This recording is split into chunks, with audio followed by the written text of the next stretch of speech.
인천광역시 강화군이 국내 기독교 근대사를 돌아볼 수 있는 기독교 역사 기념관을 개관했습니다. 창립 30주년을 맞은 여의도 순복음 분당교회가 ESG 교회로의 비전을 선포했습니다. 어떤 내용인지 살펴봤습니다. 구TV 간판 프로그램 오 자유여가 내달 시즌4로 시청자들을 다시 찾아옵니다. 수영로교회 설립자 정필도 원로 목사가 지난 22일 소천했습니다. 장례는 부산 성시와 운동본부장으로 5일간 치러집니다.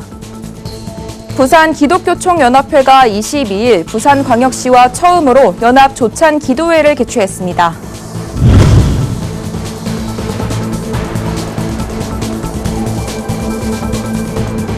여러분 안녕하십니까? 구TV 뉴스입니다. 인천광역시 강화군에 기독교 역사를 집대성한 역사기념관이 문을 열었습니다. 인천은 우리나라에 기독교가 처음 들어왔던 통로이자 기독교 역사의 시작점이라는 상징적인 곳으로 관련된 유적이 많은데요. 강화군은 역사박물관 운영과 더불어 성지순례 프로그램도 마련할 계획입니다. 조유현 기자가 취재했습니다. 인천 강화군의 기독교 역사를 한눈에 관람할 수 있는 강화 기독교 역사기념관이 21일 문을 열었습니다. 강화도 지역은 유봉진 선생을 비롯해 다수의 기독교인들이 주축이 돼 전국 최대 규모로 3.1 만세운동을 진행했던 곳으로도 알려져 있습니다. 당시 강화 지역 교회들도 3.1운동의 발상지가 되는 등 국가적 위기를 회복시키는 초석이 됐습니다. 이날 강화군은 준공식을 열고 기념관 설립의 취지와 의미를 밝혔습니다.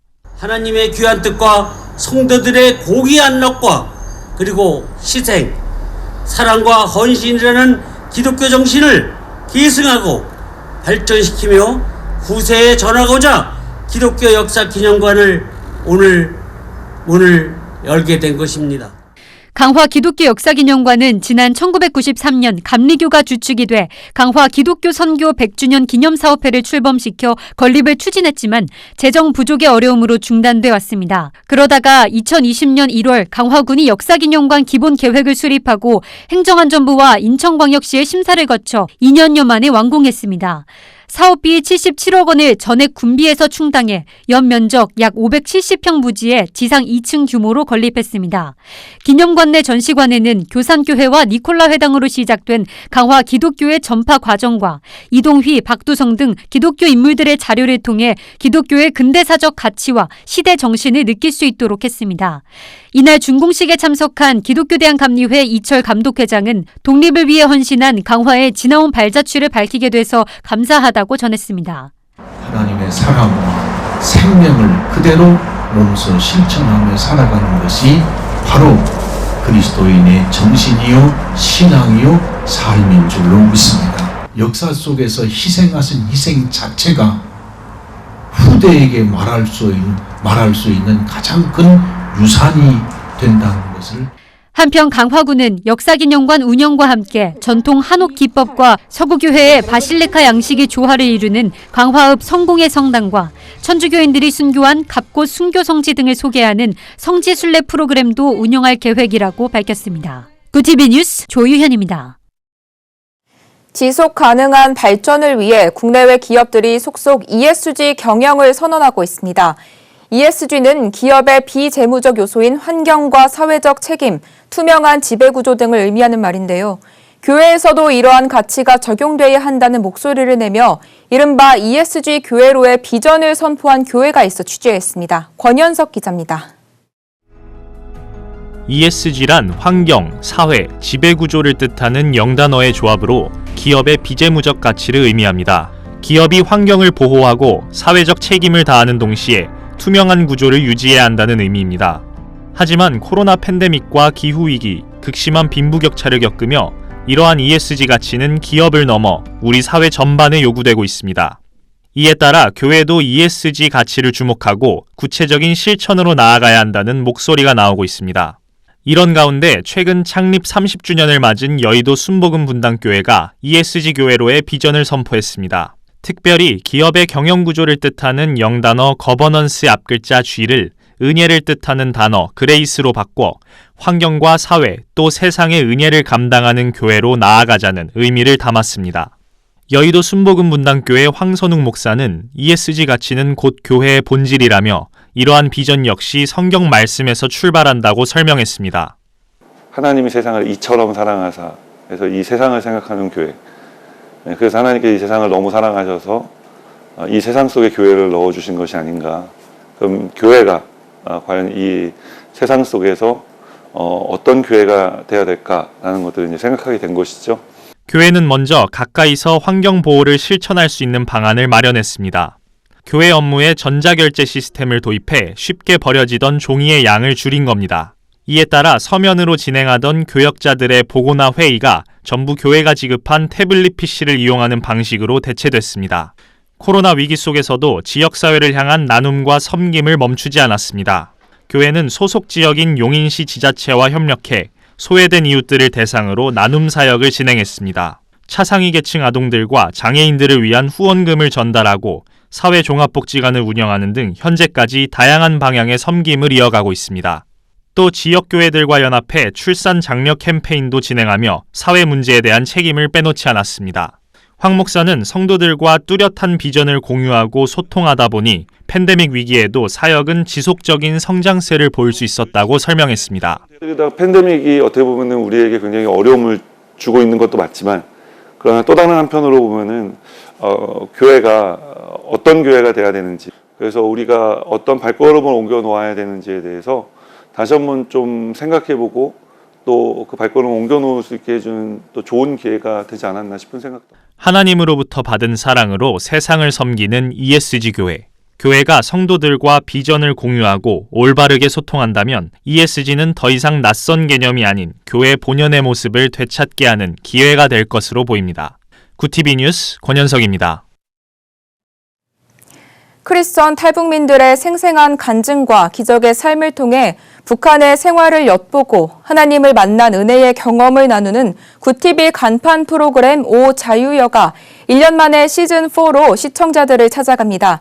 지난해 시청자들을 울고 웃게 했던 오 자유여는 더 풍성한 이야깃거리와 화려해진 세트로 더 큰 재미와 감동을 선사할 예정입니다. 정성관 기자입니다.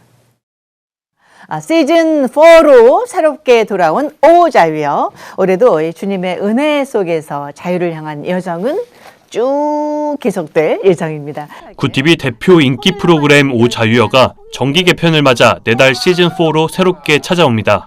오 자유여는 탈북민의 행복에 대한 갈구, 자유에 대한 간절한 바람과 여정을 소개하는 프로그램으로 2016년부터 꾸준히 시청자들에게 사랑을 받아왔습니다. 이번 시즌4에서는 복음 통일로 가는 열차와 다가오는 봄 느낌을 가득 담은 벚꽃들로 세트를 한층 업그레이드했습니다. 첫 방송은 북스트릿 우먼 파워 센 언니 특집으로 꾸며졌습니다. 이날 가장 주목받은 여군 출신 북한 측 패널 이순실 씨는 어딜 가나 대장부 역할을 맡았다며 재미를 줬습니다.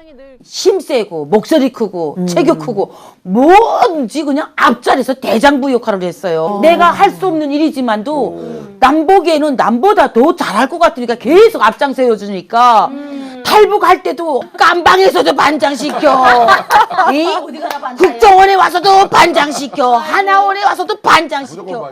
얼마 전 한국에서 둘째를 출산한 북한 측 패널 윤살미 씨는 아이 낳는 것이 이렇게 쉬운 줄 한국에서 처음 알았다며 북한 여성의 출산 과정을 설명해 현장을 놀라게 했습니다. 제가 첫째를 중국에서 낳았잖아요. 네네. 그리고 둘째는 이제 한국에서 처음 낳아보는데 중국에서 낳을 때는 어떻게 했냐면 중국은 이 척추에다가 주사를 넣어요. 이 마취 주사 넣는 게 너무 아팠어가지고 막 그 기절 나가는데 이번에 둘째는 이날 오 자유여는 주제와 관련된 북한의 이슈를 유튜브 형식으로 소개하는 북투브 코너도 새롭게 선보이며 시즌4의 기대감을 높였습니다. 오 자유여 시즌4는 구티비 채널을 통해 부활절인 내달 17일 첫 방송을 시작으로 매주 일요일 시청자를 찾아갈 예정입니다. 구티비 뉴스 정성광입니다. 수영로교회 정필도 원로 목사가 지난 21일 향년 82세로 소천했습니다.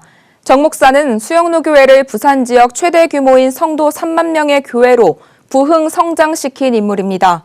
고인은 지난달 24일 급성 폐렴 증세로 병원에 입원해 치료를 받았으나 끝내 회복하지 못한 것으로 알려졌습니다.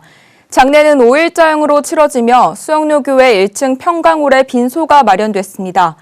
22일 입관 예배에서 말씀을 전한 석포교회 이정삼 원로 목사는 묵묵히 무릎으로 기도하며 섬겼던 정필도 목사를 기억하며 우리도 기도로 교회를 세우는 성도가 돼야 한다고 말했습니다. 부산 기독교총연합회가 부산광역시와 처음으로 연합조찬기도회를 22일 부산 거제교회에서 개최했습니다. 제1회 부기총 부산시 조찬기도회에는 박형준 부산시장을 비롯해 부산시의회 의장 등 부산시 기관장들이 참여했습니다.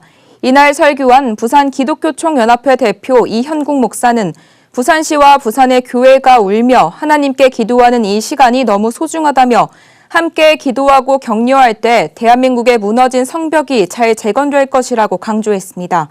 축사를 전한 박형준 시장은 여야를 떠나 부산의 발전과 화합을 위해 모인 분들께 감사드린다고 말했습니다. 세계 성시화 운동본부가 러시아 침공으로 고통받는 우크라이나 난민을 돕기 위해 모금 활동에 나섭니다.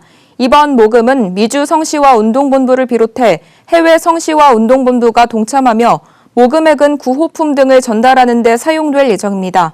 본부 측은 내 이웃을 내 자신처럼 사랑하라고 말씀하신 예수님을 따라 한국교회 많은 성도들이 우크라이나 난민 성금 모금에 동참해 줄 것을 당부했습니다. 성금 모금은 다음 달 20일까지 진행됩니다. 외교부 산하 비영리 단체인 스쿨 임팩트가 우크라이나를 돕기 위한 평화 콘서트를 진행 중입니다. 크리스천 음악인들의 자발적 참여로 구성된 콘서트는 현재까지 온라인으로 4차례 진행됐으며 2천여만 원의 기금이 모였습니다. 기금은 우크라이나 사람들에게 전달될 구호 물품 구입과 우크라이나를 돕고 있는 선교사들을 위해 사용될 예정입니다. 오늘의 이슈 포커스입니다. 국민의 과반수 이상이 윤석열 대통령 당선인의 용산 집무실 이전 계획에 대해 반대한다는 한 여론조사 결과가 나왔습니다. 미디어토마토가 19일에서 20일 이틀간 전국 18세 이상 남녀 1,018명을 대상으로 실시한 여론조사 결과에 따르면 윤 당선인이 대통령 집무실을 서울 용산에 있는 국방부 신청사로 옮기겠다는 이전 계획에 대해 58.1%가 현 청와대에 대통령 집무실이 있어야 한다고 답했습니다. 반대로 집무실 이전에 찬성한다는 응답은 33.1%였습니다. 일명 스텔스 오미크론의 국내 검출 비율이 빠르게 늘고 있습니다. 이에 따라 유행 정점이 예상보다 늦어질 수 있다는 전망이 나옵니다. 정은경 질병관리청장은 정례 브리핑에서 국내외 감염 사례 대부분이 오미크론 변이로 확인됐고 세부 계통에 대한 유전자 분석 결과 전파력이 보다 높은 스텔스 오미크론의 검출률이 국내 사례에서 41.4%를 차지했다고 밝혔습니다. 스텔스 오미크론은 흔히 오미크론으로 부르는 BA1보다 전파력이 30% 높으나 중증도나 입원율엔 차이가 없습니다. 오미크론 변이의 대유행으로 일주일간 서울 학생, 교직원 확진자가 총 69,789명으로 나왔습니다. 일평균 10,000건로 코로나에 확진된 겁니다. 학교 급별로 보면 직전주와 마찬가지로 초등학생의 확진자 발생률이 가장 높았습니다. 그 다음은 중학생, 고등학생, 유치원생 순이었습니다. 현재 각 학교에서는 학교와 지역사회 감염 상황을 고려해 학교장 판단으로 탄력적인 학사 운영을 하고 있으며 학생은 동거인이 확진되더라도 백신 접종 여부와 상관없이 등교가 가능합니다. 그림책 여름이 온다의 이수지 작가가 아동 문학기의 노벨상이라 불리는 한스 크리스티안 안데르센 상을 수상했습니다. 국제아동청소년 도서협회는 현지 시간 21일 이탈리아 볼로니아 국제아동도서전 개막 기자회견에서 이 작가를 안데르센상 일러스트레이터 부문 수상자로 선정했다고 밝혔습니다. 한국 작가가 안데르센 상을 받은 것은 처음이며 아시아 작가의 이 부문 수상은 1984년 일본 작가 안노 미스마사 이후 38년 만입니다. 이슈 포커스였습니다. 굿TV 월드와이드입니다. 젤렌스키 우크라이나 대통령은 현지 시간 21일 러시아의 최후 통첩을 이행할 수 없다고 밝혔습니다. 젤렌스키 대통령은 러시아는 우크라이나가 하르키우와 마리우폴, 수도 키이우를 넘기기를 바란다면서 이들 도시의 시민도 대통령으로서의 나도 이것은 할 수 없다고 말했습니다. 앞서 러시아군은 우크라이나 남부 항구 도시 마리우폴을 포위하고 공세를 강화하면서 최후 통첩을 했습니다.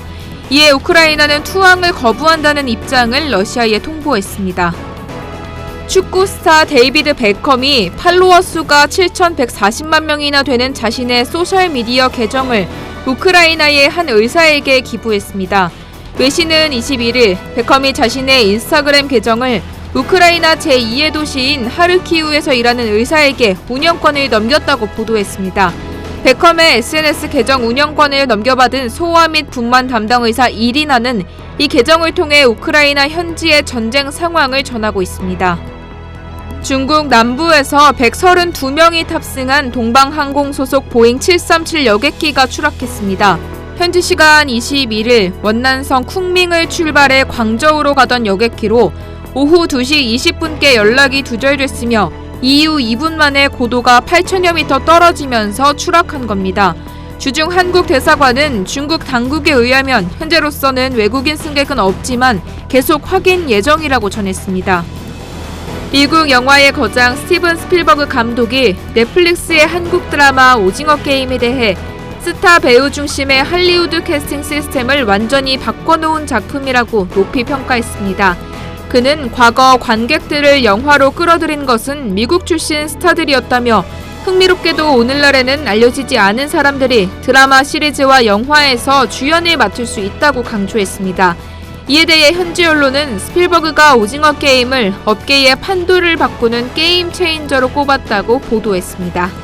월드와이드였습니다.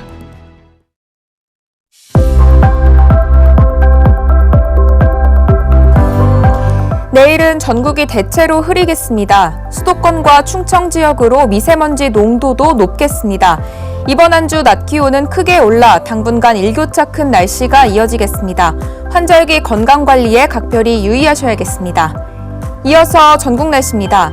내일 한낮 최고 기온은 서울 11도, 강릉 12도, 대전 11도가 예상됩니다. 남부지방은 광주와 부산, 제주도 모두 13도를 보이겠습니다. 날씨였습니다. 환경 보호에 앞장서고 지역과 이웃을 섬기는 것으로 교회의 본질을 ESG에서 찾아 실천하는 교회의 사역을 전해드렸습니다. 세상 속에서 어떤 교회가 돼야 하는지는 한국 교회가 늘 고민해야 하는 시대적 과제인데요. 교회 사역에 어려움이 많아지는 지금 더욱 교회의 본질을 생각해보게 됩니다. 이상으로 뉴스를 마칩니다. 오늘도 함께해 주신 여러분 고맙습니다.